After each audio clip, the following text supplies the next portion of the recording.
Hello, everyone, and welcome to another episode of the 411 Ground and Pound MMA podcast. I'm Robert Winfree, I'm your host, and this is your weekly look into the wide, wacky, wonderful world of mixed martial arts. On the agenda tonight, last night's UFC card, yeesh. Little bit of an yeesh. We'll get into that. We'll preview the upcoming UFC on ESPN Plus 54 event, which at least has a good main event, and some of the news of the week. I'll also talk a little bit about the Bellator results because they had a fairly I again I joke about Bellator a lot, but this event they had was the semifinals for their light heavyweight Grand Prix. So we'll talk a little bit about that. But that's the agenda. So before we get into everything, if you could please interact with the product a little bit. Again, subscription, a review, a rating if that's relevant, please, if you can. If you've done that, please share the show around social media or with any of your people in your physical space, geez, we need a better word than social media, because then what do you call your social circle? Is that because that's physical rather than your internet or electronic? So there's not actually a one-to-one comparison there in terms of just inverting the language. So anyway, tell any of your friends, family, or acquaintances about the show if they're interested. And if not, then on your social media platform of choice, if you could share that around, always appreciated. Anything that you can do to help out the show like that. Alright, so with that out of the way, let's jump into last night. UFC on ESPN Plus 53. This card suffered... Jeez. Boy, did this card suffer. There were a couple of fights that got postponed. One of these was during the last week, so we were supposed to get a middleweight fight between Julian Marquez and Jordan Wright. That fell apart the day of the weigh-ins because of some non-COVID health issues on the part of Marquez. Unfortunate, very unfortunate. I was kind of looking forward to that one. Marquez he's not a great fighter in the traditional mold of great fighters, but he tends to have watchable fights. And I mean, he dragged a decent scrap out of Sam Alvey, and that's a Herculean effort. So we lost that. I can't remember when the Nzechukwu and Da Un Jung fight was postponed. Probably long enough. Yeah, long enough out. Okay, we knew about that one.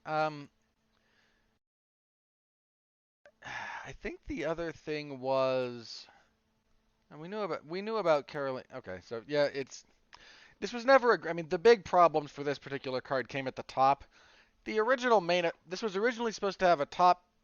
Your top two fights were going to be Miesha Tate taking on Ketlin Vieja, and then Holly Holm and Norma Dumont as your co-main event. That would theoretically set up a rematch between Holm and Tate. I mean, if Tate's going to be back and hanging around, and Holly's still hanging around, and I don't begrudge either of them, neither of them has a shot against Amanda. I mean, Miesha Tate's making some noise like she wants to fight Nunes again, and that would go poorly. It would go very, very badly for Miesha Tate. I think that's the only way to say that. But a rematch between those two is something that enough of the fans would be interested in seeing. That's kind of what they should be doing. And for some reason, they're futzing around with... You'd think the UFC would have learned. Okay, you all may not remember this. I don't know how many of you were around at the time. But when the UFC acquired Pride, they brought over... He wasn't the champion anymore, but one of the big assets they acquired was Vanderlei Silva, who had a very, very long unbeaten streak. He was the Pride light... They called it middleweight. Pride had heavyweight, middleweight. It was still around the same weight class. I forget what the kilo breakdown was, like 203, because they measured in kilos instead of pounds, or whatever the kilo restriction was. I still call it light heavyweight, but he was their champion in that weight class for a long time. He lost it on one of the last Pride shows when Dan Henderson beat him. But for years, people have been speculating about the best light heavyweight in the UFC. At the time it was Chuck Liddell, and Vanderlei Silva, the best light heavyweight in Pride. Sort of the best light heavyweight. The champion, certainly, depending on which point in Pride history we're talking about. There was a period of time when Shogun was pretty clearly the best guy in that weight class, even though he wasn't the champion. But it's a different discussion. There was a lot of talk about what happens when these two guys finally fight. And they'd gone back and forth. They were both striking specialists first and foremost. It was a dream fight. It really was. If you were a fan at that period of time, Chuck Liddell and Vanderlei Silva was a dream fight. So they announced that they've signed Vanderlei Silva after they acquired Pride. Chuck Liddell, he's coming off of the loss to Quentin Rampage Jackson, where he lost the light heavyweight title. And they decide that, okay, Chuck Liddell is going to fight Keith Jardine. This was looked at as kind of a rebound fight, and if Chuck wins, he'll fight Vanderlei Silva next. Well, the problem with assuming that Keith Jardine was going to be a rebound opponent was Keith Jardine showed up and was very, very ready. Turned in probably the best performance of his career. And beats Chuck Liddell by what should have been unanimous decision. One of the judge who scored that for Liddell, I don't know what you were smoking, man. I really don't. But you try to set this up, and then Chuck loses. Now the UFC then just went ahead and went, okay, so we're gonna do Chuck and Vanderlei anyway. But having these setup fights in between, you're putting extra steps between the fight that is the fight to make unnecessarily in one of the most, I can't say one of the most unpredictable, because that's not true about MMA, but one of the more chaotic sports in the world. And you're now running into these hurdles. And instead of clearing them, you're just kind of crashing through them. It's bizarre. You'd think the UFC would have learned, but I suppose not. So they're trying to do it that way. Then Tate got COVID, so her and Vieja got pushed to I forget when. It's coming up at some point. There's still a main event for some other fight night, I think. Then Ladd and Dumont was supposed to be the main event. Or not Ladd, excuse me. Holm and Dumont. Holm pulls out due to an injury. Aspen Ladd steps in on about a week's notice. This card. All right, well, let's get through this, and then we'll talk about it. Main event. This was at featherweight. I can't remember if it was always featherweight, but when Ladd stepped in on short notice, they certainly made it featherweight. It might have been featherweight anyway for Holm and Dumont, so I'm not sure. It doesn't really matter. Dumont defeats Aspen Ladd via unanimous decision, 249-46, 148-47. I was 49-47, 49-48. I can't remember off the top of my head. I had a 10-10 round in the fourth, is where that little bit of wonkiness comes from. First three rounds, not a lot happens. Dumont wins by... These two just circled. And they circled and they circled and they circled, and Dumont would throw out a jab, and circle, and jab and circle, and Aspen Ladd was doing nothing to mitigate this, and there was a lot of that for 15 minutes. Fourth round is a little bit more back and forth. Ladd's able to force the clinch in places. There's a takedown from Dumont. There's a sweep from Ladd at the very end. You can go either way on that round. Again, two judges gave it to Dumont, one gave it to Ladd. I called it a draw. Whatever. Fifth round went to Ladd. She was able to finally kind of force the issue. I think a lot of Ladd's winning of this round was Dumont deciding to just doing some risk management. Like, okay, I might be losing this round, but I've won the fight. And I'm not going to stop fighting entirely. She absolutely didn't stop. But if Ladd wants to spend 3 minutes of this last-ditch round where she needs a finish and I don't, if she wants to spend that in the clinch, okay. I'm not going to waste too much time and energy trying to break free. I'm safe here. And I can fight here pretty well, and yeah, there was just a lot of that. I don't have much to say about the fight. The fight sucked. This was a pretty terrible fight.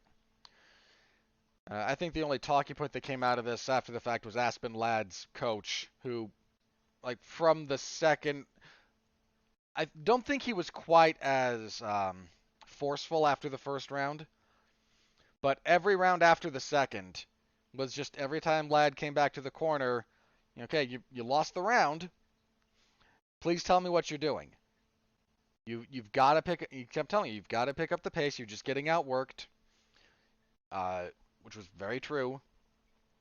And, one of her other coaches kept telling her, stop trying to jab with Dumont. You go with your power side first, which is not the worst idea, especially if your opponent's jabbing a lot. You follow that back with a right hand or a power hand.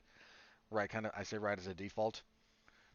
That's a good way. That's a pretty good idea. And she couldn't get anything going. She couldn't get anything going. Dumont was able to clinch break fairly effectively for most of this, and then the times they spent for a long time in the clinch, it was pretty even.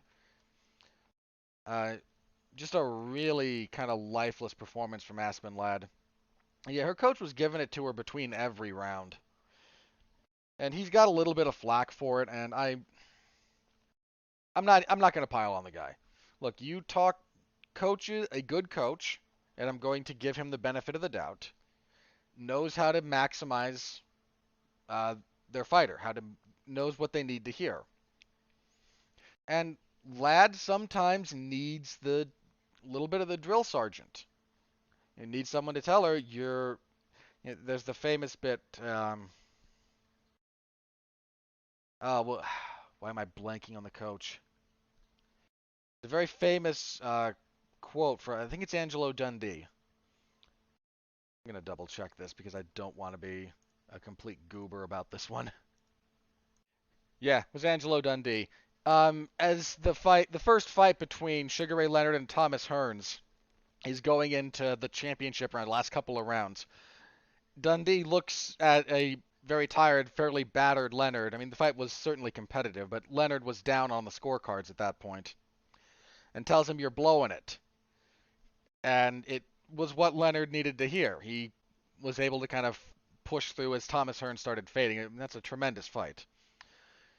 Uh, you know, I mean, this is the same corner that Red Ladd the Riot Act going into the third round of her fight with Yana Kunitskaya, and Ladd kind of came alive, took her down, and was able to force a stoppage. Uh, it's just you have to know how to get through to each individual fighter. Look at Greg Jackson's a good example of this, maybe one of the quintessential ones. Look at how he talks to George. When he would corner George St. Pierre, how would he talk to George? Keep him calm, keep him centered, positively reinforce him. You're doing great. Here's what we need to do a little bit differently, and then you're good. And that's how he would talk to George St. Pierre. Whenever he cornered Carlos Condit, if he, I mean, one of the like kind of great bits of cornering that you'll see out of him in that respect was the fight between Condit and Roy McDonald.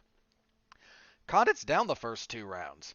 And between rounds 2 and 3, Jackson kind of gets in his face a little bit. Tells him, you want this, you got to finish him. This last round is about war, so get out there and get after it. And he did, and got a late round stoppage in that fight. So it's just trying to figure out how your fighter responds. So if Aspen Ladd responds to that kind of instruction in that particular space, then you get off the guy's back. I think people are responding a little bit negatively because most coaches, it's not that coaches never get exasperated with their fighters, not at all. They tend not to show it to the degree that he did, I think. But I mean, it did not help that between every round when they were able to get the cameras in, they pretty much only went to Ladd's corner. I don't know if they had a translator issue or what, but they spent a lot of time in that corner instead of the other one. Yeah, I think he's getting a bit too much flack. Now look, if there are some people, well, shouldn't he have given her technical advice? It's not that there's no technical advice being given. One, some of it was coming from the other coach who was not mic'd up. And two, there's a time for technical advice. It's not that it's bad, but if your fighter's out there, shadowboxing passively like Ladd was for the first three rounds, not fights, giving them technical advice is not necessarily going to help in that case. You've got to get them in the fight. And because if you're not there, mentally, all the technical advice in the world, even if it's great advice, isn't going to mean anything if you're not there to engage, if you don't want to fight. And I'm not saying Ladd didn't want to fight, but you've got to be there. You have to be in the fight and you have to be willing to fight. And he spent the first couple of rounds just trying to get Ladd to get out of first gear. And it's unfortunate, but that's kind of the way it was. So I'm not coming down too hard on the guys. Kind of where I'm falling on that. I don't care what either one of them does next. Yeah, uh, I was watching Morning Combat, the YouTube show and podcast with Luke Thomas and Brian Campbell, and one of their segments, I forget exactly which show this was, so forgive me, but Brian Campbell came up with, said like, hey, we know everything from 135 up is kind of bleh. What if instead of instead of women's bantamweight and women's featherweight, if you had one heavier women's weight class that was 135 to 155, so lowest you could weigh is 135, most is 155, and you just have the one weight class, you can throw everybody in there, and you just call it women's heavyweight. And look, featherweight's not a division, right? You have a couple of people who moonlight there on occasion, and Amanda Nunes gets to have 2 belts. It's not a real division. Women's bantamweight is not great. There hasn't been a lot of, and this fight being kind of an example, Aspen Ladd was for a fair bit of time thought to be someone who could break through the rankings, and it's just not there right now. If we look at let me bring up their rankings here real fast. Now, these have not been updated from the last fight, but I don't think it's going to matter that much. Your top of bantamweight looks like this. You have champion Amanda Nunes. For the record, featherweight has no rankings. There's not enough people in that division to warrant it. Then let's do 1 through 10, just because I don't feel like going much further down at the moment. Jermaine Durandamy, Holly Holm, Aspen Ladd, Irene Aldana, Juliana Pena, Yana Kunitskaya, Ketlin Vieja, Misha Tate, Raquel Pennington, and Sarah McMahon. That sound healthy to you people? So you've got Jermaine, Holly, Misha, Raquel, and Sarah. All of them are, they've been here forever.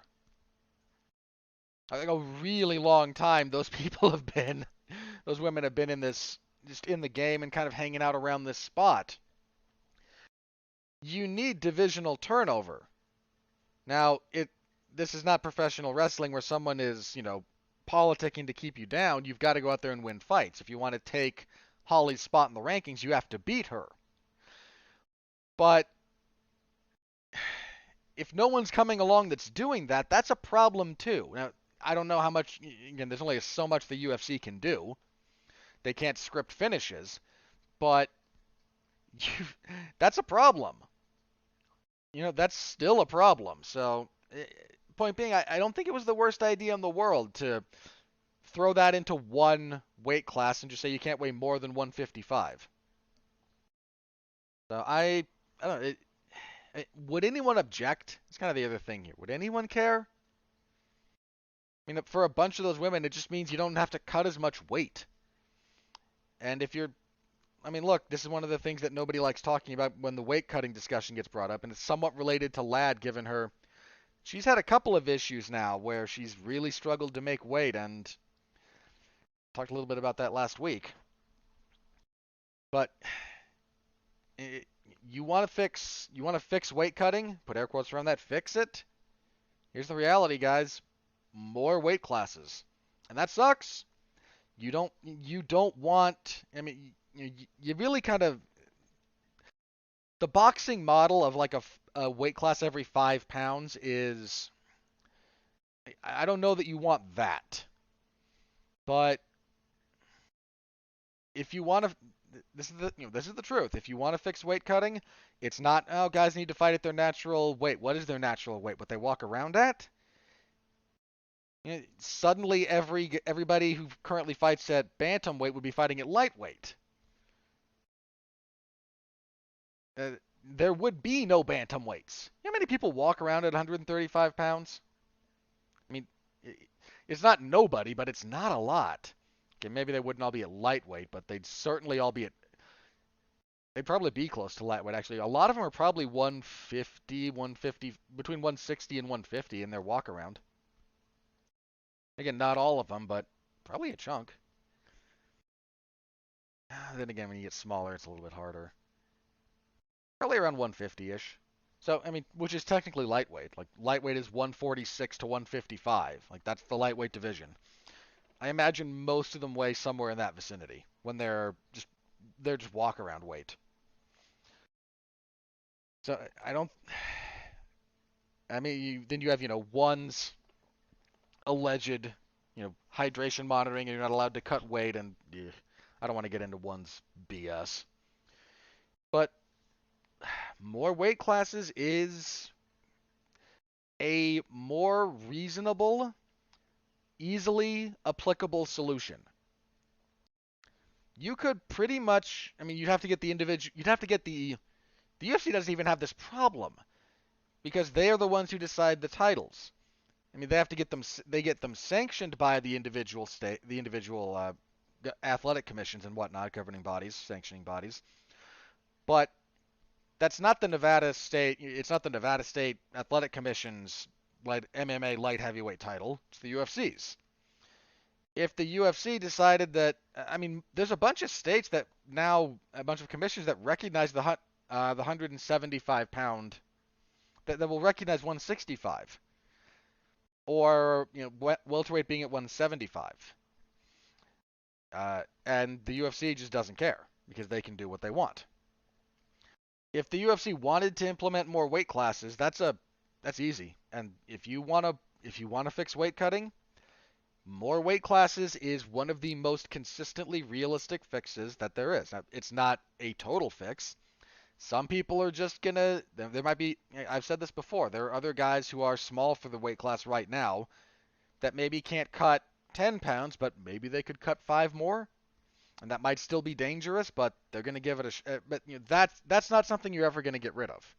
Not as long as there are weight classes for combat sports. Unless we do everything open weight, and boy, what a disaster that would be. Uh, this is the way it is. But you could add more. That's a real way to try and combat weight cutting, and no one likes talking about it because nobody wants a weight class every 5 pounds. And I'm not saying I disagree with that. There are hazards to it, but if you want a solution, something like that. So if you're worried about some of the women cutting weight, say anywhere between 135 and 155 and you're good to go. And that would weight cutting for that upper bound, for the top end limit there, the top end weight class in the UFC would not be, I would guarantee almost, would not be a problem anymore. So like I said, I don't really care what either of them does next. They'll probably try to rebook Dumont and Holm depending on Holm's injury. I don't care. Ladd'll probably take a hit in the rankings, but she was coming off a pretty significant layoff anyway. I mean, her last fight was the Kunitskaya one, and she had a pretty serious knee injury. She's been out for almost 2 years. Like, I don't know exactly what you do with her next, but she'll get another fight against someone probably ranked because that's the way this goes. Terrible fight. One of the worst fights of the year from the UFC. Co-main event. This fight also sucked. Andrei Arlovsky defeats Carlos Felipe via unanimous decision, 29-28 across the boards. Arlovsky wins the first 2, drops the third. Felipe then gets pissed about the scoring because he's an idiot. I shouldn't say he's an idiot. His coaches and his coaching staff thought he won the second. I don't. Like, I'll forgive a coach lying to their fighter about who won a round if your fighter needs to hear that they won the round to kind of keep in their proper headspace and still get the best out of themselves. Cool. The job of a coach is not to be honest. The job of a coach is to get the best out of their fighter. If that means lying to them, then I'm not going to get bent out of shape about that. Uh, but he didn't win that second round. Not on any judges' scorecards. I don't think I've seen anyone score that second round for Felipe. Third round, Arlovsky's kind of tiring at this point. Some body shots have started adding up. He's able to force more of his fight. Wins the round. But you win fights by winning more rounds than your opponent. Arlovsky won 2 rounds. That's how this works. Uh, Not a good fight, but I'll give Arlovsky credit, man. I was one of those people almost 10 years ago after he got flatlined in Bellator by Sergey Karatanov. How long ago was that? I want to be sure. Yeah, February of 11. Over 10 years ago. I was one of the people after that saying this guy should retire. He'd lost 4 in a row. 3 of them were pretty brutal knockouts. And he kept... sorry, that wasn't Bellator. That was Strikeforce. Strikeforce. And he kept his nose to the grindstone. Got back. Fought in some of the early World Series of Fighting events. Got back to the UFC, weathered a pretty long losing streak again. I mean, when he lost to Marcin Tybura in 2017 to complete a 5-fight losing streak, 4 of those finishes. I kind of went, maybe we should be done here too. Won a couple, lost, went winless in his next 4 fights. And then the UFC did him a favor and dropped him down in class. Like, he's not fighting... If you look at the guys he lost to, if we run through this real fast, since his return to the UFC, he has lost to the following people. Stipe Miocic. That was the win that would get Stipe his title shot and win against Verdum. Alistair Overeem would go on to challenge for the title. Josh Barnett, Francis Ngannou, current champion, Marcin Tybura, top-ranked fighter. Won a couple, lost to Tai Tuivasa. That was a pretty bad loss. Shamil Abdurakhimov, not a name that pops up a whole lot, but usually a ranked fighter. Technically lost to Walt Harris, top contender. Dropped a split decision to Augusto Sakai, who might still turn out to be something, but another ranked guy. Beats Ben Rothwell. Fights rising prospect / contender Jairzinho Rozenstruik and gets knocked out in 30 seconds. Then he starts fighting. He beats Felipe Lins. He beats Tanner Boser. He loses to Tom Aspinall. Then he wins his next 2, Chase Sherman and Carlos Felipe. So his only losses are to guys who are, ranked, and some of them who are ranked and fought for the belt or became champion. So the UFC at this point is just kind of throwing him at... He's a gatekeeper, and I don't mean that pejoratively. Andre in this sport is old as dirt. He has 54 fights. He's one of the few guys still in the UFC who made his professional debut before 9/11. His professional debut was April 9th, 1999. His UFC debut was in the year 2000. Because he had a long UFC career, left the UFC, then came back to it, and that's where he is now. I mean, the guy's been around, and he's found a way to still win. He's turning back some of the young guys that the UFC is curious to see where they stand. You've got someone like, Boser, who's looked pretty good and has a couple of dynamic finishes. All right, fight Andrei Arlovsky. If you can beat Arlovsky at this point in time, we know where you stand. If you lose, we know where you stand too. So he's able to maintain a degree of longevity and success. So that deserves credit. Speaking of being around forever and deserving credit, at lightweight, Jim Miller knocked out Eric Gonzalez 14 seconds into the second round. Look, my affection for Jim Miller is well documented at this point. I was around when there was a real argument that he was one of the best lightweights in the world. Again, you guys who are new to the sport may not know this, but at the end of 2010, Jim Miller submitted Charles Oliveira with a knee bar to advance his career to 19-2. Then he beats Kamal Shalorus, goes to 20-2 professionally in 2011. At that point, he had lost to exactly two men in his entire career. One of them, when they were on the regional scene in the Northeast, and they were fighting out of Atlantic City, the event, was a guy who would become one of the best, Frankie Edgar. Then in the UFC, his only loss was to Gray Maynard, who would go on to challenge for the lightweight title a few different times. Those were the only two guys that beat him. Then he starts kind of more on the downside of his career. Well, it starts sliding downhill because he fights Benson Henderson after that Kamal Shalaru's fight. And that was the time when Benson Henderson was a man possessed. He rebounds, he beats Gallard, he loses to Nate Diaz, he beats Joe Lozon in 2012 in the best fight of that year. Loses to Pat Healy, that's overturned, beats Fabricio Camoes, beats Yancy Medeiros. I mean, the guy's just fought everybody. He debuted for the UFC in 2008. I mean, the man's name is littered across the record books for good reason. Jim Miller's the man. It's a shame he never got to fight for the belt, because there was a period of time when he absolutely deserved a shot at the belt. I don't know that I would have picked him to win, but you get Jim Miller kind of at his peak, that 09, 10, 11, like that area, against Frankie Edgar at that period in time. Woo. I mean, again, would I pick him? I don't know. Probably not. But tell me that wouldn't have been a great fight. That would have been an amazing fight. And watching him now at 38 years old, just still kind of grinding it out in the UFC. He wants to get to 40 UFC appearances. He's at 38 now. He'll probably get there. He kind of jokingly said he wants to be the only guy because he's one of only two people who fought on UFC 100 and UFC 200, the other being Brock Lesnar. And he wants to fight at UFC 300. Now, given the UFC's schedule, that loosely plans out to... so we're at 260. You do about 12 a year. We're probably looking like 2025-ish, give or take.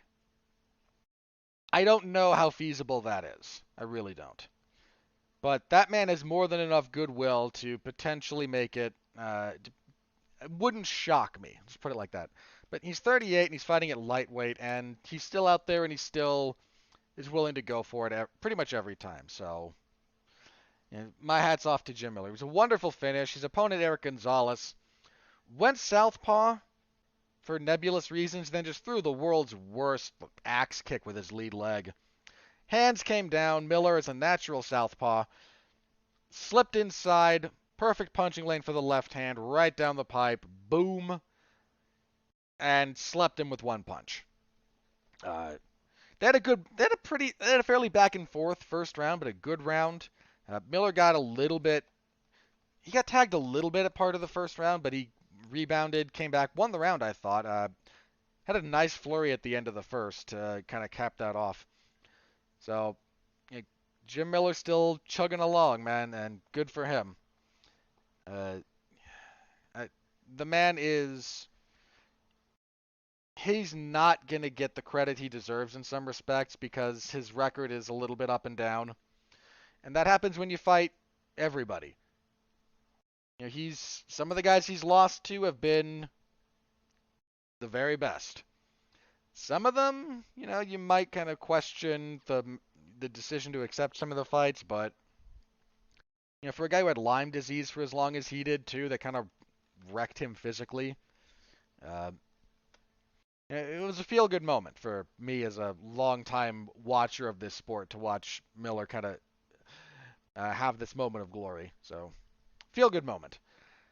Women's flyweight, Manon Fior defeated Maria Buena Silva via unanimous decision, 130-26, which I thought was a little bit dubious. I don't think I think the second round is probably the only one you could make the argument, and I don't know. I didn't agree with that, but in 230-27s, Fior clear winner. Silva did a lot of the kind of cup. I mean, it's not like she didn't have a defensive answer for a lot of what Fior did. Fior.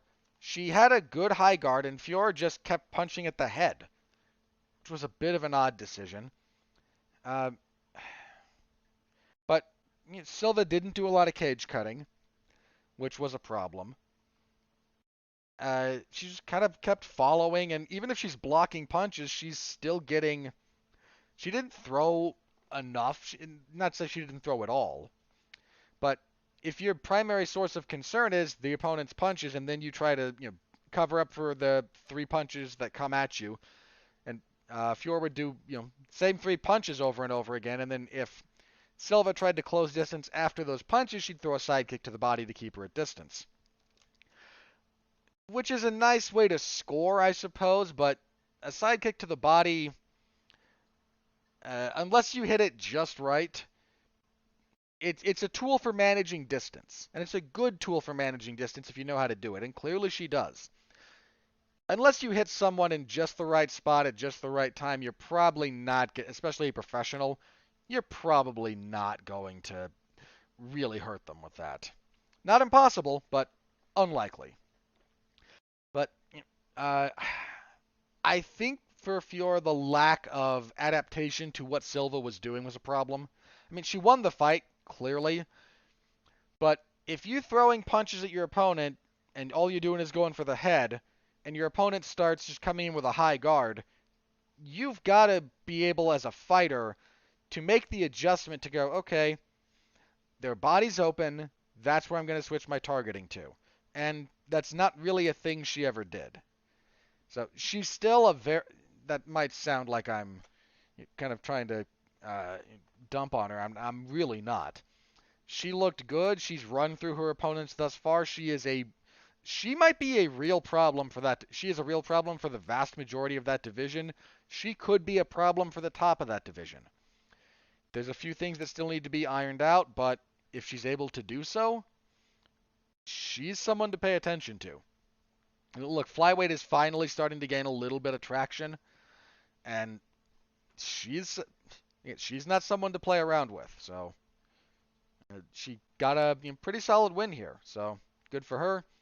Kicking off the main card, Nate Landwehr defeated Ludovic Klein via Anaconda choke submission, 2:22 of the third.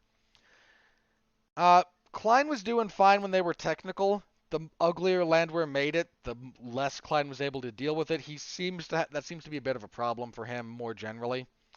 And Landwehr just figured that out, kept applying pressure, kept it ugly, kept it in the clinch, kept it high-paced and gnarly, and he tried the Anaconda choke earlier in the third, couldn't find it. It was either third or the end of the second, I can't remember which.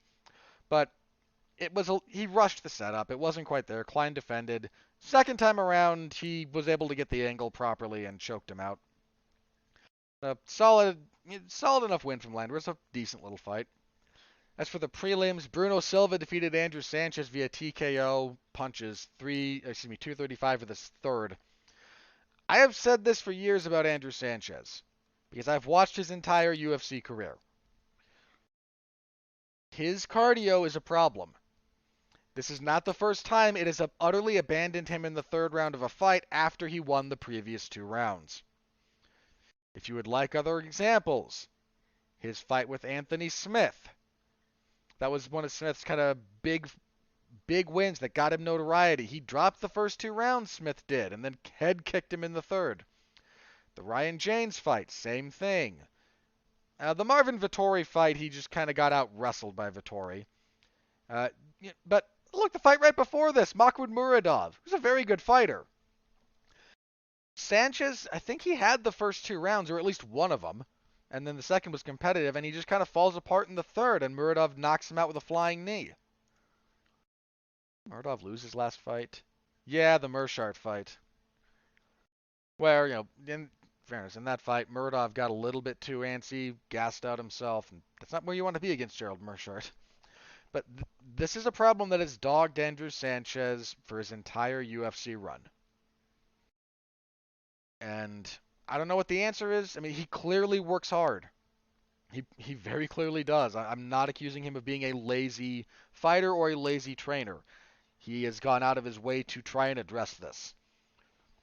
It's just, I don't know if there's a slight tweak in methodology that needs to be done. I don't know if he needs to adjust his fighting style.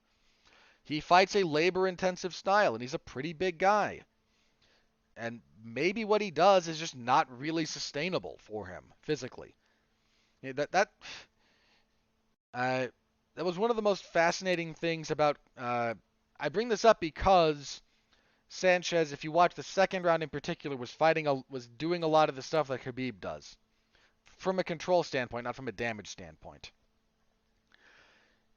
The style of fighting that Khabib Nurmagomedov employed was unbelievably labor intensive.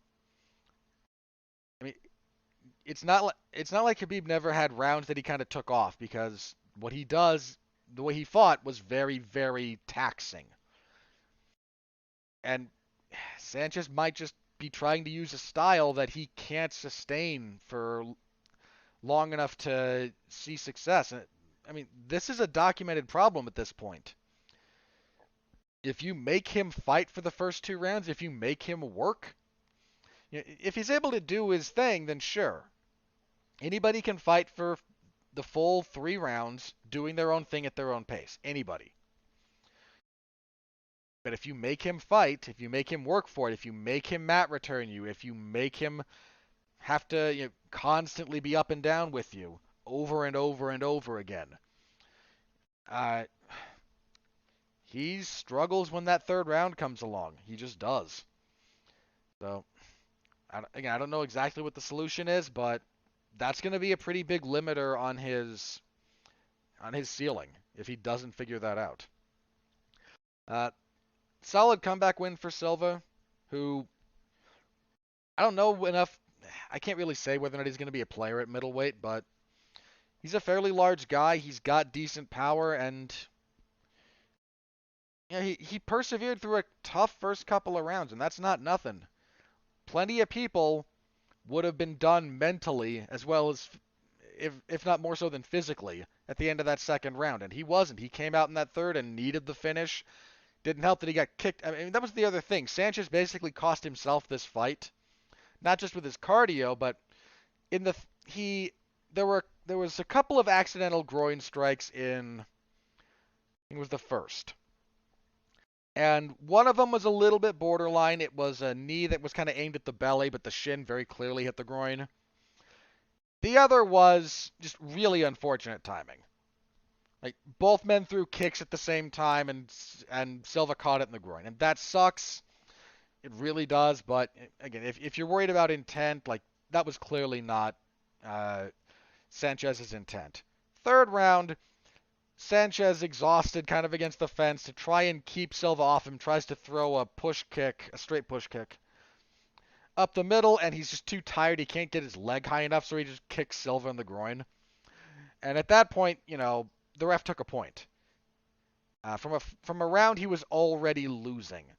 Even if now there's an argument that Silva was on his way to a 10-8. You then factor in the point deduction, it becomes 10-7. And he might win. He might have won on the scorecards 28-27, which would have been a heck of a thing.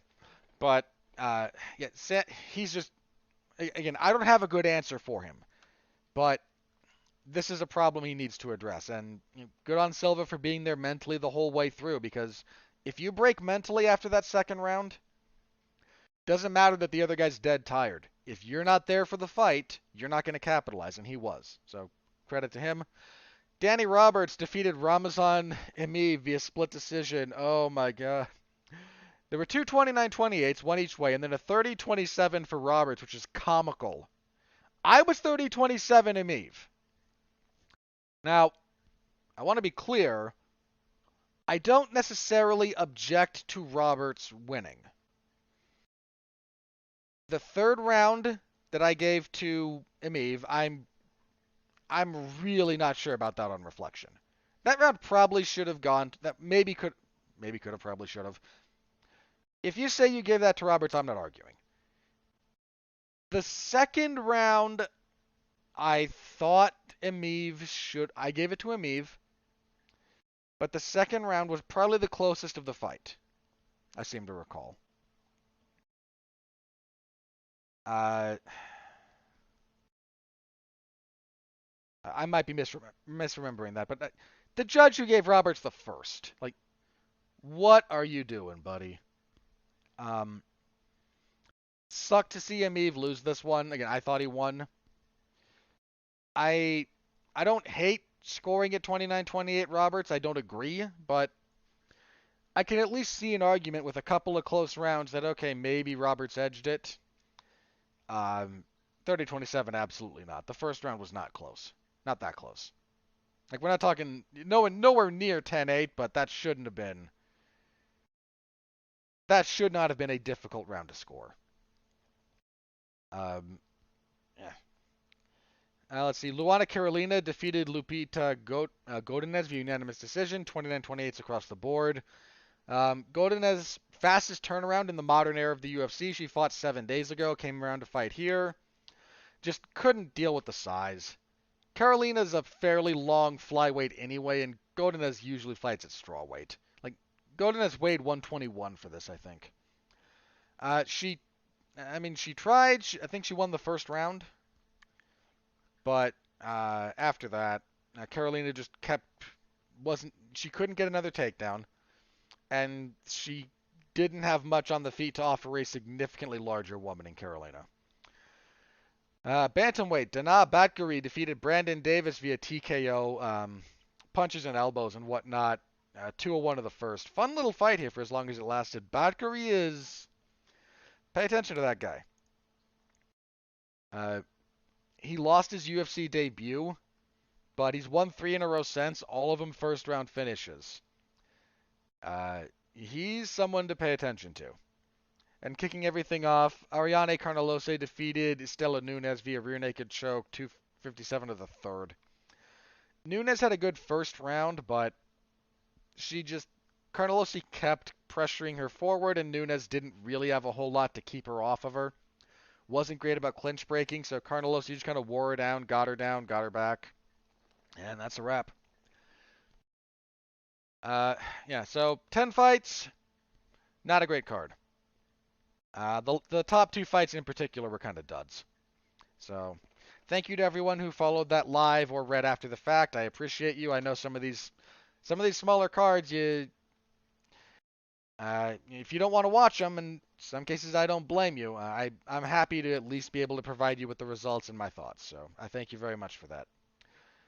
Okay, let's spend longer talking about that than I wanted to, but let's move on to UFC on ESPN plus 54. As far as this won't take long. That's kind of why I want to do this before I talk about a few other things. Let's see. Main event, relevant main event. Paulo Costa and Marvin Vettori. Both gentlemen are coming off of failed bids to claim the middleweight title. Costa was stopped in the second round by Israel Adesanya. Vettori dropped a very, very clear unanimous decision at UFC 263. And along with one of the weirdest game plans in general, and then some very weird implementation, especially down the stretch. So now they get to battle each other. I don't know if the winner will get the next title shot. Probably not. You've got Whitaker and Adesanya kind of loosely rescheduled for the beginning of 2022. And you've just got some other people kind of in the wings, I think, ahead of these guys. I might be mistaken about that, but that said, this is a pretty big clash of styles. Vettori doesn't mind a little bit of brawling, but he's more of a grinder. And I don't mean that disparagingly.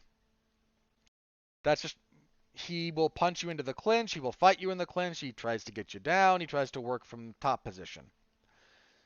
Costa is a guy who tries to get you out of there quickly. He likes The interesting thing about Costa, he's not that great in open space. He really needs his opponent to be against the fence. And if he gets them there, he's got power. He's got some decently varied offense in terms of body to head stuff. He's not just a headhunter. But he's not great about cage cutting. This has been something that's this is a thing that's dogged him a little bit, even before Adesanya just kind of kind of clowned on him. If you watch his fight with Uriah Hall, granted he got the stoppage in the second round, but that was a kind of a rough first round for him. Anytime Hall was able to stay off the fence, Costa didn't have a whole lot other than some body kicks on occasion to try and corral him, and that's all he had for Adesanya too, and Adesanya was very well aware of that. Uh, I think the longer this goes, the more it will favor Vettori. I think Vettori is proven to be the much better fighter over distance, the longer the fight goes. But Costa's not an easy guy to be in the cage with. He's just not. I mean, suppose unless you're Israel Adesanya, but I think I'm leaning Vettori here, ever so slightly. I mean, Costa's going to try to back him up. I think the problem is Costa likes to be in such close proximity that Vettori's going to be able to clinch with him without too much difficulty. Whether he can get a bunch of takedowns or not remains to be seen.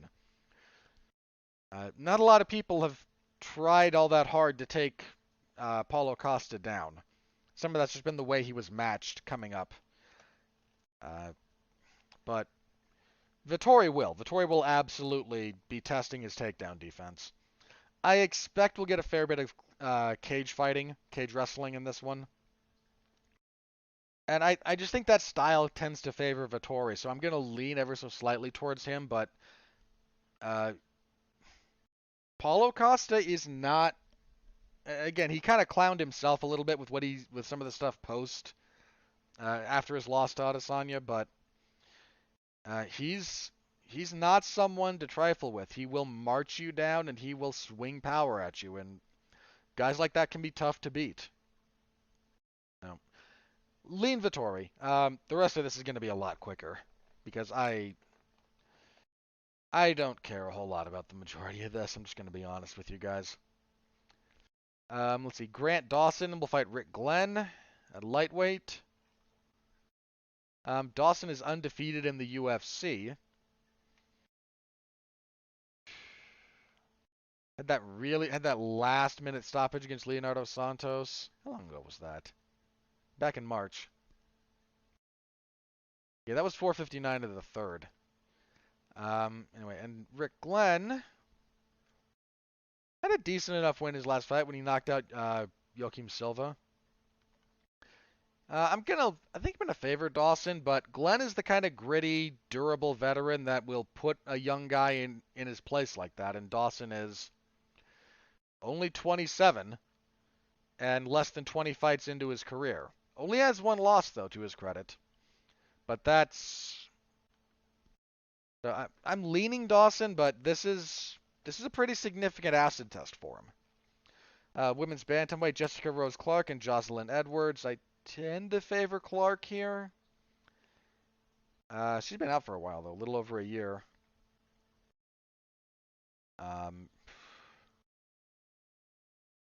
I mean, Edwards wasn't really any. I want to make sure I'm remembering who she is correctly, because if I'm thinking of somebody else,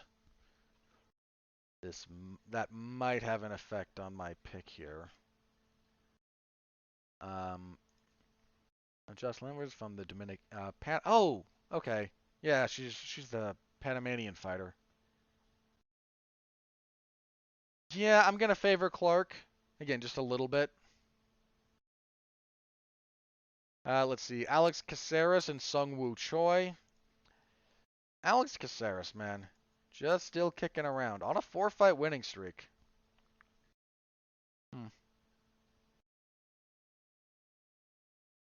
Whereas Choi lost his first two in the UFC on a 3-fight winning streak since then. It's a pretty good stoppage he had over Julian Erosa.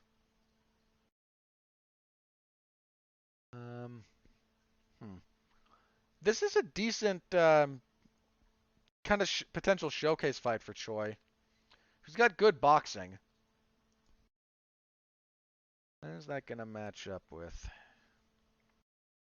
I'm going to lean towards Choi just a little bit, but this is another. We got a few guys on here who are just kind of getting a serious acid test, and Choi's another one. Caceres is the man's never going to be the best fighter in the UFC. And there was a time when he was arguably the worst, but he's not there anymore. He's just a decent mid-level gatekeeper at this point. I don't even think he's ever going to be ranked again. I don't think he ever was, actually. To double check that. But he's a stern test. You know, he's turned back some guys recently. So if he's the guy standing across the cage from you, you better be prepared to bring it. Welterweight Dwight Grant and Francisco Trinaldo. Masaranduba. Boy, speaking of guys still kicking around. Grant 3-2 in the UFC. Boy, Daniel Rodriguez, I remember that. Daniel Rodriguez knocked the crap out of him.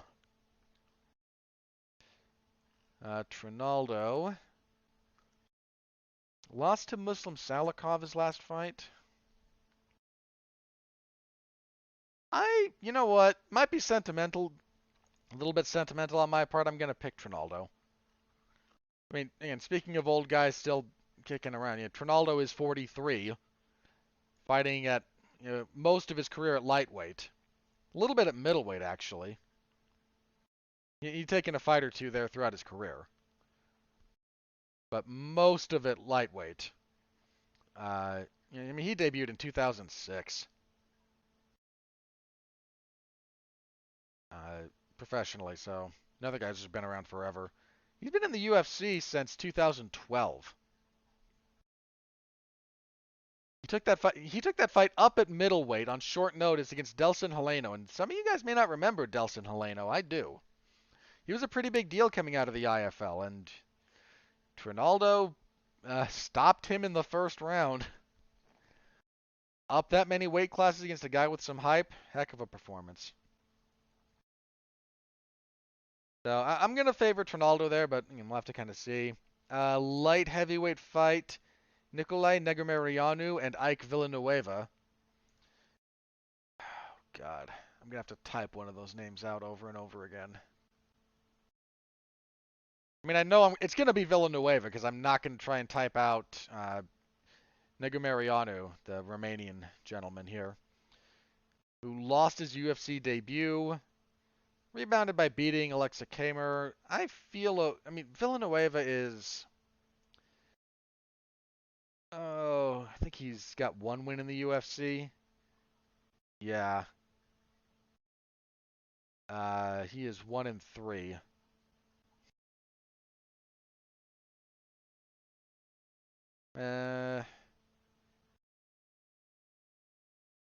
He's a tough guy, though. Hmm. I might lean Villanueva. Yeah, I think I'm gonna lean towards him, but I have no confidence in that. Right, that's your main card. As for the prelims, oh, we got a long card. Junyoung Park and Gregory Rodriguez. Let's see. Park lost his UFC debut, but has gone 3-0 since. He had that. Yeah, he had that win over Tafan Nchukwi. It was funny. I shouldn't laugh, but it was funny. And I think Rodriguez is making his debut. If I can find him here. No, he beat Dushko Todorovic in his UFC debut earlier this year.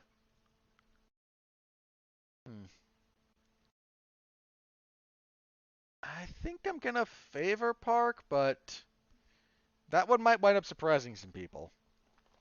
Lightweight, Alan Patrick will fight Mason Jones. Patrick, another guy who's been around. Given that he's got less than 20 fights, you might not believe that he debuted in 2008, but he did. He had long periods of inactivity when he was dealing with injuries and stuff like that, and it's a shame because that man had a pretty good run at different points in time that were just completely undone by these issues. He was losing that fight. He was losing that Mason Jones fight. I mean, look, the guy got poked in the eye and couldn't continue, and I'm not accusing him of anything related to that. But speaking just about I'm not accusing him of looking for a way out or that he was being it, a coward or anything like that because he did get poked in the eye. There was no dispute about that. But he was getting worked. That was not going his way. Wait, is this a rematch of that fight? I think it is. It is, yeah. Uh, yeah, given how their last fight was going, I have no problem leaning towards Mason Jones here.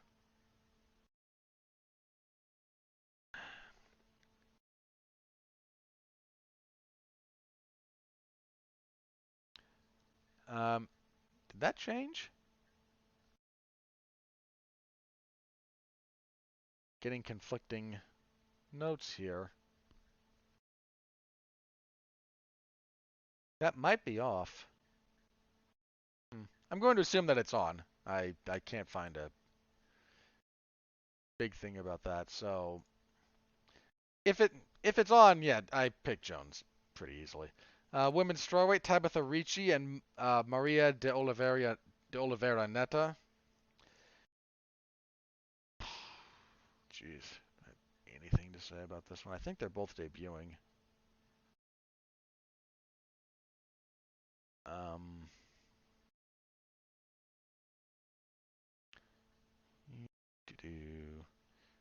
see, Ricci is 5-1. No, she got. Oh yeah, no, she got beat up by Manon Fior in her UFC debut back in June. Oliveira, I think, is debuting. Yes.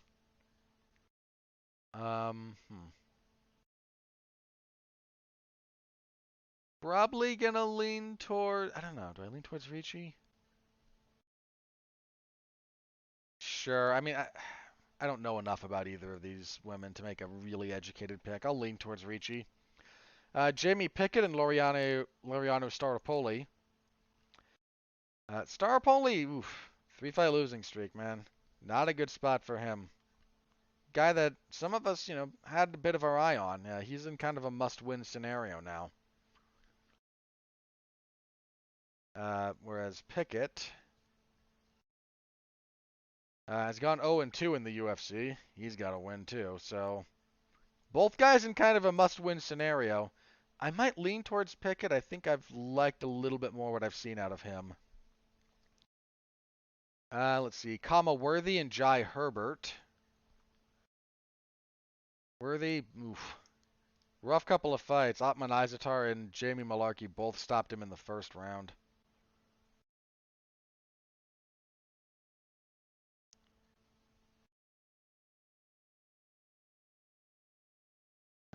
Herbert, somewhat by contrast, has gone 0-2 in the UFC, losing to Francisco Trinaldo and Hanato Moicano. He's changing. Still lightweight? I'll pick Worthy. Yeah, Herbert, that Moicano fight in particular, did not look all that great. At flyweight, Jeff Molina and Daniel Lacerda. Probably lean towards Molina. Let's see. Molina is 9-2. Yeah, won his UFC debut earlier this year. Lacerda, 11-1. He's also fought in the UFC. I think he's fought in the UFC before, hasn't he? No? Why do I know his name? That's really weird. Oh. His last fight, he knocked out Rodrigo Sarafian, and I think that's where I know him from. I'm still gonna lean towards Molina, but that's not a bad fight. In women's strawweight, Livia Hanata Souza and Randa Marcos. Boy, Souza has not had the best run in the UFC lately. She was stopped by Amanda Lemos in her last fight. Marcos, well, boy. Marcos on a bit of a losing streak, 4 in a row. That's slightly saved by the fact that her last fight was she was disqualified for an illegal up kick. But this is a little bit of a look. I'm not saying Souza's in danger of being cut, but if she wants to be relevant, this is a must-win for her. Marcos needs the win to save her job, to be candid. I'm probably going to lean Souza. I think Marcos has just kind of been figured out at this point. And Jonathan Martinez was supposed to have a fight here. Who is he supposed to fight? Aaron Phillips. We'll see if he gets a rescheduled opponent or not. We don't have any word on that at the moment. So, yeah, that is the card, such as it is. 7, 8, 9, 10, 11. Yeah, 13 fights. So, possibly 14 if Martinez gets an opponent. Could be. I have no problem picking Martinez in the dark, for the record. He's been a bit up and down in the UFC, but when he's on, he's quite good. So I don't mind picking him against someone they're going to get on short notice. So that will be the event this coming Saturday in the MMA Zone of 411mania.com. So thank you very much. I appreciate it. All right, last thing I want to touch on before we move on to news. A little bit of results from Bellator. I'll just kind of tack this on here. Bellator had Bellator 268 this last Saturday, and the relevant portions of this come out of their light heavyweight Grand Prix. Bellator light heavyweight champion Vadim Nemkov, one of the best light heavyweights in the world that you might not have heard of. Maybe familiarize yourself with him. He's a really good fighter. He fought a late notice replacement. Not late notice. He fought the tournament stand-in. This was supposed to be Nemkov and Anthony Johnson. Unfortunately, Rumble had some kind of health issue, apparently a pretty serious one, and he had to withdraw. So Julius Anglickas stepped in to fight him, gave Nemkov a bit of a scare in the first round, rattled him a little bit, but Nemkov recovered, and just the rest of that fight was not close until Nemkov tapped him out in the fourth round. Nemkov is a beast. The other side of the bracket, the other semifinal, Bellator heavyweight champion and former light heavyweight champion Ryan Bader against Corey Anderson. That went so badly for Ryan Bader. It was first round, right? Yeah, less than a minute. Look, I said this when Bader won the heavyweight title.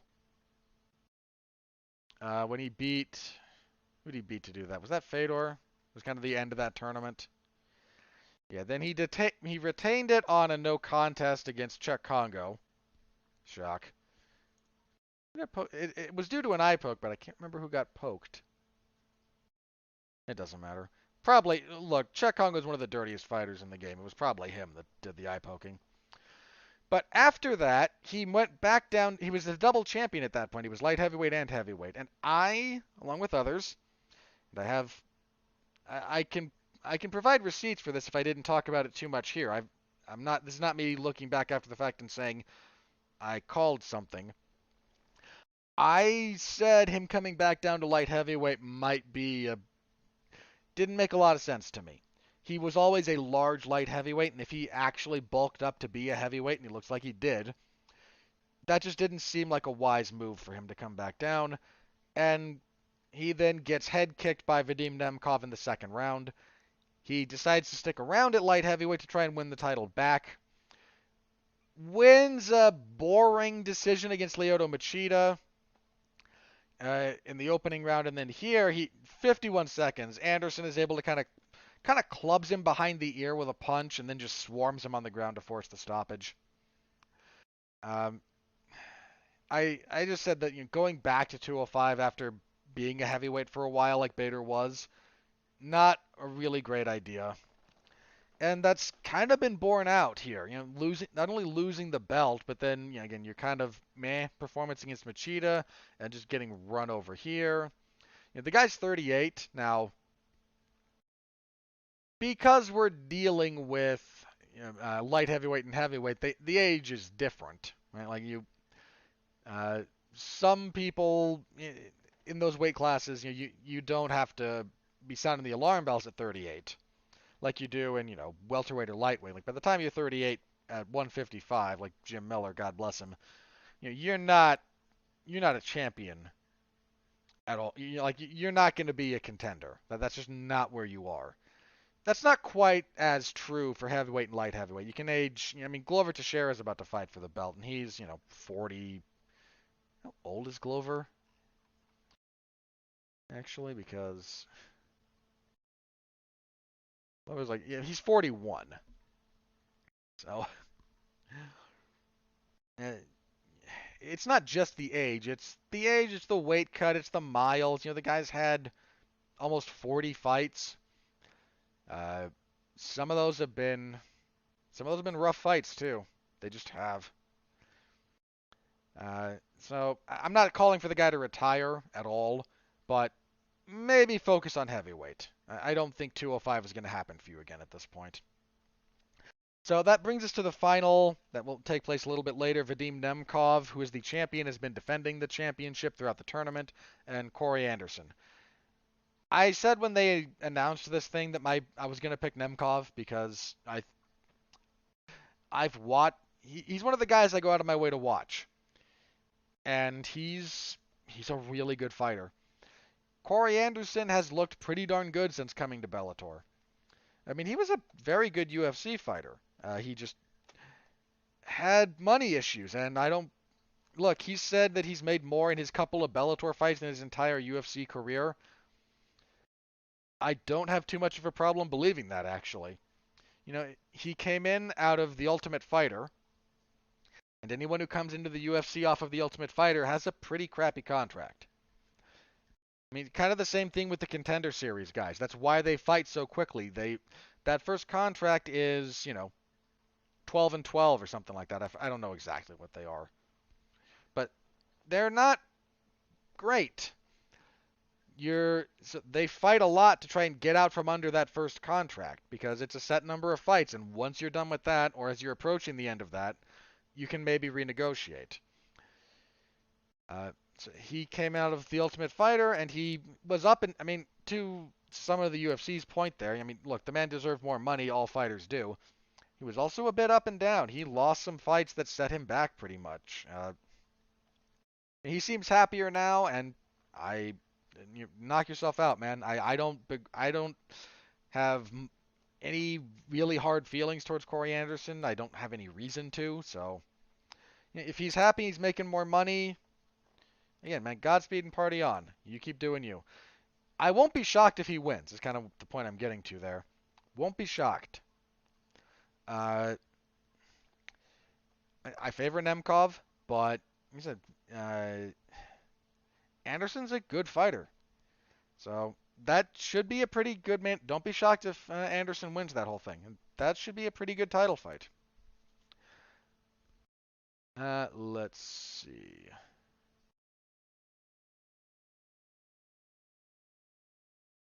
All right, let's move on very briefly because I have to talk about this, I suppose, because it happened. So today, apparently Sunday, October 17th, reports are coming out of Italy. I think out of Italy, but Conor McGregor seems to have punched some DJ and broken his nose. Um, I'm not surprised. I don't know what to say. I mean, a couple of weeks removed from John Jones having a pretty serious incident, and to the point where one of his coaches, Mike Winklejohn, said, John, until you get this kind of sorted out, I can't have you in the gym. I have my daughters here, and I teach some women's self-defense classes, and with these allegations of your behavior, I until this gets sorted out, he can't be in the gym. Now, a few of the other coaches from there are still going to continue working with John, just at a different location. But I don't know, almost like Connor decided he had to be back in the headlines, so he punched some DJ. And again, the nose break at this point is alleged. I think I'd have to double check, but like, what are we doing here, guys? Come on. Connor, what are you throwing punches at a DJ for? I mean, just uh, it wasn't so sad and had so much historical precedent. I mean, that's why you kind of have to laugh. Like anybody who's been around combat sports long enough, you've seen this. You've seen this over and over and over again. It's just, I mean, I don't have a whole lot to say here other than to say that Conor McGregor did something really stupid and criminal, potentially criminal. Again. Ugh. So yeah, there's that, I suppose. This a little bit also on the heels of Luis Pena was released by the UFC. He was arrested again. I almost talked about this last week, but I didn't have quite. It kind of broke around the time this happened, but it didn't break in enough outlets for me to really have done necessarily enough due diligence on it. But Pena was arrested for the second time in like a matter of weeks. This time for uh, essentially domestic violence and a few other. I mean, it was never just one thing. I forget the specific, but a couple of different things that just kind of ultimately boiled down to another incident of domestic violence, and two of those in rapid proximity to each other, and the UFC cut the guy. And I don't blame them. And look, if you're one of these people going, well, then shouldn't they have cut John Jones? You can make that argument. And frankly, I'm not going to disagree with you all that much if your argument is that the UFC wants fighters of a certain moral standard. I will laugh at you a little bit if that's your argument. Most people who get into combat sports, if this is your profession, like most of these people, and I don't mean this pejoratively, like they got issues. They're they're not nice people, a lot of them. They've got friends and they've got family. I'm not trying to say that fighters are that they shouldn't be allowed to fight or that. Uh, but think about the kind of people, and this is true of boxing as well. This is not me. This is not just an MMA thing. Who fights for money? I mean, really think about this. Like, by the time you get really good, you fight because you're really good and you're making millions of dollars. Okay. Who starts fighting for money? Sometimes people just want to compete. Sometimes you're really hard up for money. Sometimes you've got another kind of really hard situation. Sometimes you've got an issue, be that emotional or kind of personality issue, and fighting just kind of appeals to you. And again, not all of these are. This is not to say that these are all villains that do this, but you mo- there's a reason if you look at a lot of people who have spent a lot of time around fighters, there's a reason that the people that they go out of their way to say these are the good ones should pay attention to that. Uh, so the point being there, if you're looking for high moral character out of people who fight for a living, you're not. I won't say you'll never find it. It is the exception. It really is the exception. So again, if your point is, you've got John who's been arrested a few different times, and in the late wake of this latest incident, the UFC should fire him because he's too much of a headache and a PR nightmare. I I don't disagree. I mean, the guy can't get out of his own way in that particular respect, and I hope he gets the help he needs. And sort of ditto for Pena. It's just unfortunate, but there is uh, I and I don't know. I mean, the UFC is perpetually trying to deal with the PR related to what they do, and they're owned by a publicly traded company now, right? And uh, endeavor is something you can buy stock in. They're going to have to look at some of this stuff a little bit differently than, boxing. Who cares? I shouldn't say who cares in the sense that there's, not a real human cost to some of this stuff, but I mean, I think it was Tank Davis not all that long ago. It was like caught on film shoving, like potentially hitting his wife. Like, uh, and you don't like to see it. It's a terrible thing. It's an absolutely disgusting thing in some respects. Uh, but there's a million promoters in boxing, and when it comes to stuff like this, Mike Tyson was a pretty big star after he got out of jail. Uh, it's That's just kind of the way boxing is. But boxing doesn't have the same, is never, because of how it is structured versus how the UFC is structured at the moment, you're never going to have the same kind of PR concerns. The UFC does have those concerns. They have stockholders to answer to. And that changes the equation. How much and how much over time, well, that remains to be seen. But it does change the equation. So, all right. Last thing here I have for news, then we'll get. Yeah, this episode went on longer than I expected. UFC 269 has a finalized card. We knew the main event was going to be Charles Oliveira and Dustin Poirier for the UFC lightweight title. Heck of a fight. We have the rest of the main card now. Co-main event for the women's bantamweight title, Amanda Nunes against Juliana Pena. Okay. I mean, if you're going to keep Amanda Nunes on the roster, you're just going to have to throw the next person up at her, and Pena is essentially the next person up. I favor Nunes very, very heavily. Welterweight fight, only 3 rounds, I believe. Yeah,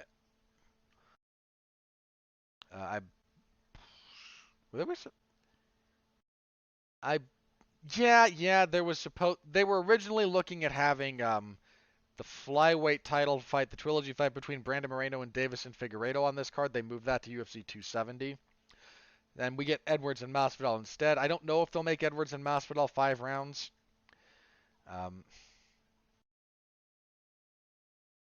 I tend to lean towards Edwards. Edwards is just really good about managing and winning rounds. It's not that he can't be hit and hurt, but if this is if this I also favor Edwards more if this is only 3 rounds though. If Masvidal knows it's only 3 rounds, he might come out like a bat out of hell. We'll just have to wait and see. My inclination at the moment is leaning towards Edwards, but that might change by the time we get there, and I might swing towards favoring Masvidal a bit if this is 5. So just because I think the way Leon Edwards fights, those later rounds are a bit rough for him. When he fought Donald Cerrone, Cerrone won rounds 4 and 5. When he's had other 5-round fights. Yeah, the Diaz. I mean, Nate Diaz got him. Had a pretty good 5th round there, wobbled him. The Rafael dos Anjos fight. I'm trying to remember that one. Yeah, he dropped the last round. I think it was. I think it was the 5th round. I'd have to rewatch the fight. So you go again. You kind of fade in the 4th and 5th rounds against a guy like Masvidal. That could be really dangerous. Flyweight fight. Former bantamweight champion Cody Garbrandt making his divisional debut against Kai Kara France. Good fight. I lean Garbrandt a little bit, I think, but that's more a stylistic thing than anything else. And kicking off the pay-per-view at bantamweight, Raulian Paiva and Sean O'Malley. I have to applaud Sean O'Malley's honesty and transparency, if nothing else. He said publicly, I don't want to fight the top guys. And yeah, he wants to fight. He wants to fight and have performances that will raise his stock enough to force the UFC's hand without having to go through the meat grinder of bantamweight. And look, that I might not find that, you know, what, admirable, honorable to some degree, I suppose, maybe.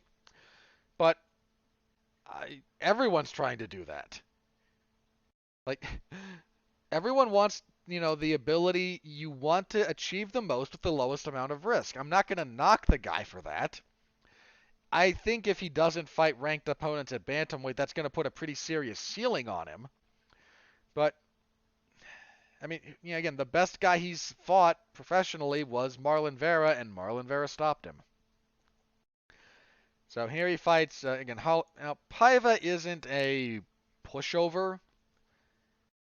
He's on a 3-fight winning streak, but he's not really like this is kind of a setup in that respect. So that's your main card for that. Also, other notable fights on that card: Jeff Neal and Santiago Ponzinibbio, great fight.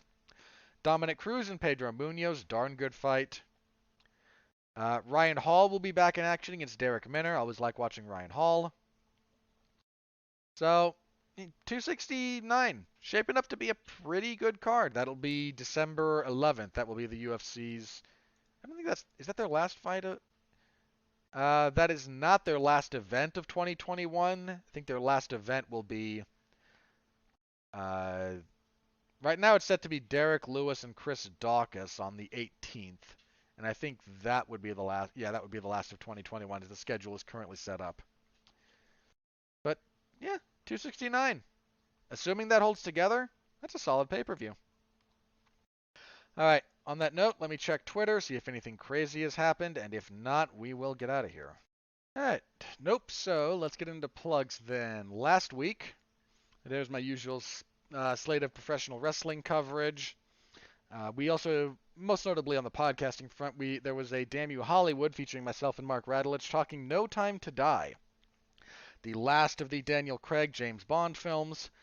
We had thoughts. So if you're interested in our discussion on that, please look it up. If you put Damn You Hollywood into any podcasting platform, you'll probably find it. That's over on the W2M network, that series of podcasts and whatnot that I participate in. This week, there's going to be a Damn You Hollywood on the 19th, so Tuesday. That will be for the latest Halloween movie, Halloween Kills. Should be a good time. I haven't seen it yet, but I plan to. So I look forward to that. That will be, I think that's me, Mark. I want to say Jason Teasley and Alexis Haina. Could be mistaken, but I think we'll have a few other people on there apart from just Mark and myself. So tune in. We'll have thoughts on that. Should be a good one. Let's see. I think that's it on the podcasting front. So just AEW's Dark Elevation on Monday. MLW Fusion Alpha Wednesday, WWE SmackDown on Friday, and UFC event on Saturday. So just my kind of usual written coverage. All of that is over at 411 Mania, be that in the wrestling or MMA zone respectively, depending on what I'm covering.